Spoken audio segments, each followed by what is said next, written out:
నూనె పోసుకొని జీలకర్ర ఆవాలు వేసుకొని పచ్చిమిరపకాయలు కరివేపాకు వేసి వేగిన దాకా ఆగాలి. టమాటాలు వేసుకోవాలి. ముందు టమాటాలు ఆగండి.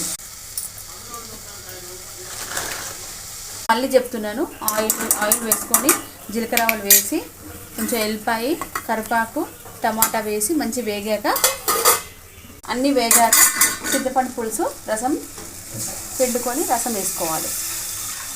పులుపు మీ ఇష్టం, మీకు ఎంత తినాలనిపిస్తే అంత పులుపు మీ తగ్గట్టు వేసుకోండి. ఫ్రెండ్స్ కొంచెం కారం వేసుకోండి, తగినంత ఉప్పు వేసుకోండి, చూసుకొని వేసుకోండి మీ పిలుపు తగ్గట్టు. ఫ్రెండ్స్ ఇందులో శనగపిండి 1 స్పూన్ వేసుకుందాము. చిక్కగా బాగా టేస్ట్ వస్తుంది, సాంబార్ లెక్క సేమ్. పిండి మంచిగా వాటర్లో కలుపుకోవాలి, ఏది ముద్ద లేక కలుపుకున్నాం కదా. ఆ మిశ్రమం